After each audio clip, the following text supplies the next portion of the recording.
I mean, this is the reason why some religious philosophical movements die out and some stay. And the persistence of Bertrand Russell's humanism and Christianity to this very day are testaments that they both are very, very coherent systems, and they stand the test of time better than, I don't know, Jansenism or I don't know, what are other recent obituaries in religion?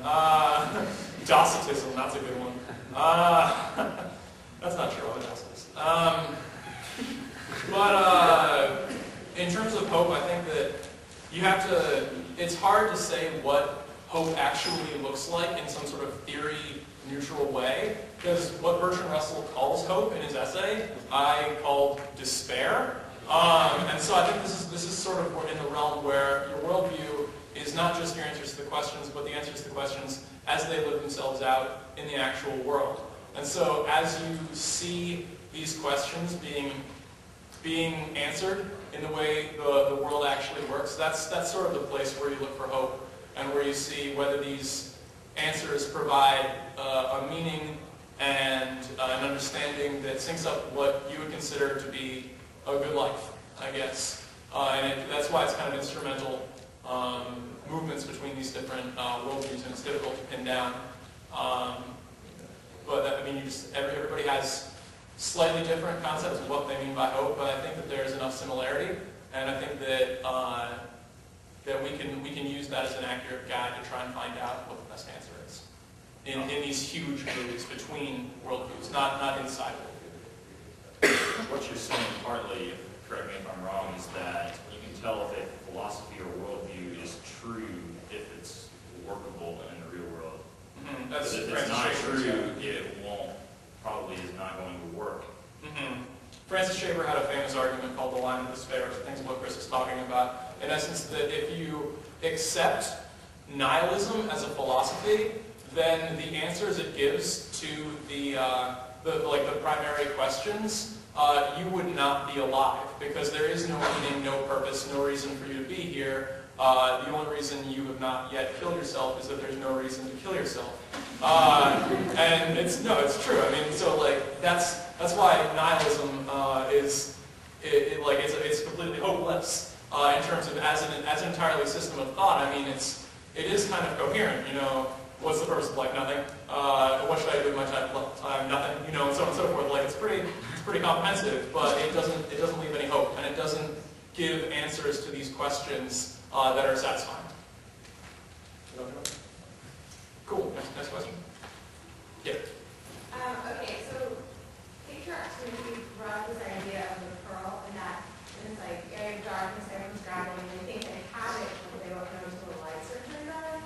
And so using that idea and looking at the arguments, is he saying that there is no pearl in general, or that is he simply arguing that the Christians do not have that pearl?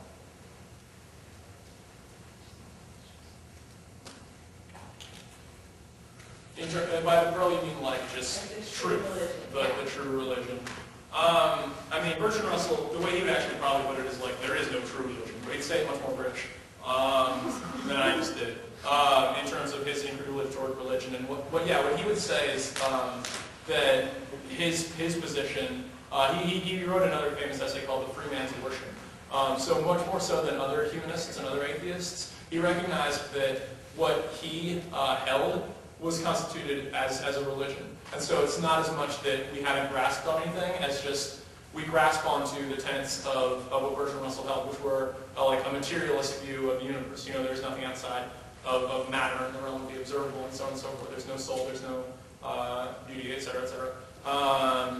And also like the hope in science, for example. That's another big thing as far as like science's ability to explain things in the future. That there are obviously current things that science can't account for, but he would say that, you know, we're grasping onto the pearl, we're riding the train of science until it ultimately will explain everything by mathematical formula. He was part of a movement called logical positivism, which is no longer around except in basements in Vienna. Don't advise going to. If somebody's like, hey, we're having a logical positivist party, say, I'm sick. Then his movement of logical positivism was basically to try and reduce, they posited that you could explain everything by physics. that everything from like psychology to art could be reduced to the laws of physics. And so, to the extent that he grasped that as the real explanation for everything, I would say that he would consider himself as having grasped the pearl of truth in terms of what answers these questions. I think a lot of people try and pretend like they haven't grasped onto anything, and they're keeping a completely open mind. But as G.K. Chesterton once said, the purpose of an open mind is like an open mouth. You have to chomp it down on something solid. He was also much more British. Yeah. I'm curious about the statement you made in number 2 on the paper, that we are unable to argue or even think from outside of our worldview. Yeah. I'm wondering what you mean by this, because if this were true, then there would be no possibility for conversion or learning anything new. There'd be no reason for you to read Bertrand Russell's book or have this talk. So, I'm wondering what you mean by this. I think the thing,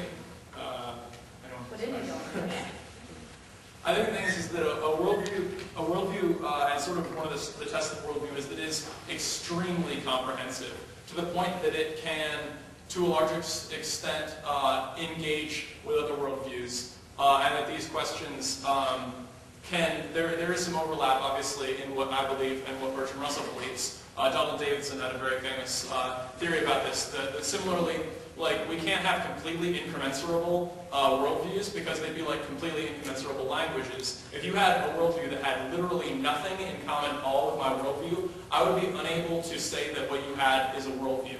Just like if you met an animal and you heard it was making noises, unless it had something in common with your language, or just as you understand language, you wouldn't be able to identify it as a language. And so similarly, there are overlaps in worldviews in terms of what they believe. And for example, one of the ones that I hit on when I was arguing with contrasting Bertrand Russell's is the role of logic. Bertrand Russell himself would agree that if there are contradictions in one's reason, that one's arguments can be thrown away. And he agreed that there were witch burnings, and witch burnings were not a good decision for Christendom at the time, and not politically, certainly unsatisfactory. And so I think that while worldviews color everything that you see and you can't get outside them, at the same time there are certainly overlaps and they can dialogue with each other on the grounds of just the way you dialogue with anything else. What you accept as true is your basic premises. Does that answer your question? It does.